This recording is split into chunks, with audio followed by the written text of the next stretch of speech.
časopise poprvé. Nachádzame sa v základnej škole svätého Jozefa v Hlohovci. A témou dnešnej reportáže je písmo. Od roku 2018 sa v našej škole vyučuje písanie písmom Comenia Script. Nie sme v tom ojedinení. V stovkách škôl na Slovensku sa píše týmto typom písma. Pýtate sa prečo? Ako prvý argument môžeme uviesť to, že deťom toto písmo bližšie. Tvar sa podobá na tlačené písmo, s ktorým sa stretávame všade. V knihách, časopisoch, v mobiloch i na počítači, na obaloch potravín, nápisoch, reklamách i v úradných tlačivách, ako titulky pri filmoch. Preto sa jeho tvary deťom učia oveľa ľahšie písať.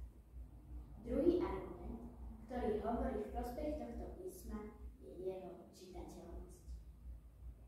Je to písmo písané, veď ho píšeme rukou, ale neviazané, preto ruku menej zaťažuje. A samozrejme je úhľadné a čitateľné. To môžem potvrdiť.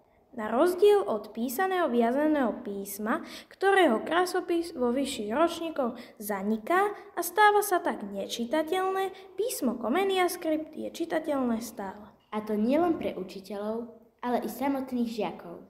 Výhodu tohto písma vidíme aj v tom, že robíme menej chýb z diakritiky, lebo dĺžne, mäkčenie a bodky sa píšu nad písmeno hneď.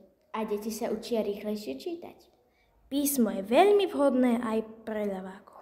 A tiež nevytvára komunikačnú bariéru v kontakte s ľuďmi z viacerých krajín Európy, pretože ho vedia na rozdiel od viazaného písma prečítať. Skrátka, tento nový typ písma korešponduje so súčasnou dobou. Čo prináša nové písmo? Radosť a zážitok z písania. Úhľadnosť a čitateľnosť. Je písmo praktické pre život. Písmo bez chýbajúcich dĺžňov a mäkčení. A má jednoduché tvary. Pri písme Comenia Script ide o písanie s porozumením. Človek ešte aj dnes pretrvávajú hlavne u rodičov či starých rodičov nejaké pochybnosti ohľadom tohto písma.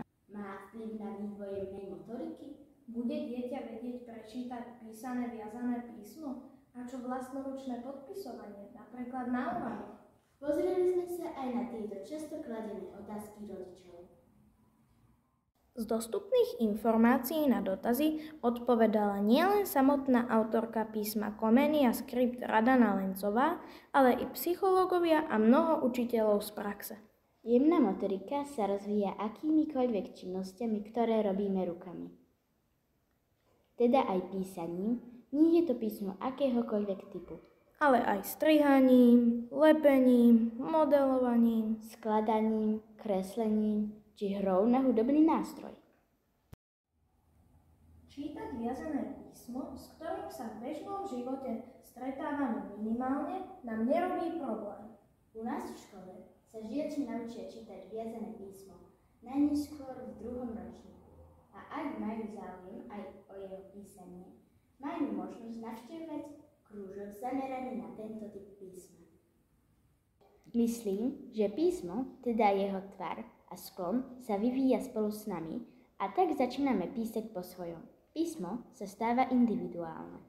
Už aj pani učiteľka vie podľa písma identifikovať písateľa. Každý z nás má svoj vlastný rukopis. Na záver by sme to zhrnuli asi takto. Písanie nás prevádza naprieč celým procesom vzdelávania od prvej triedy až po vysokú školu. Písanie prepája všetky predmety v škole a je to zručnosť, ktorá nám pomáha v procese učenia. A hlavne pomáha nám komunikovať s ostatnými ľuďmi, zdieľať s nimi myšlienky a dôležité oznámenia. O každom type písma však platí.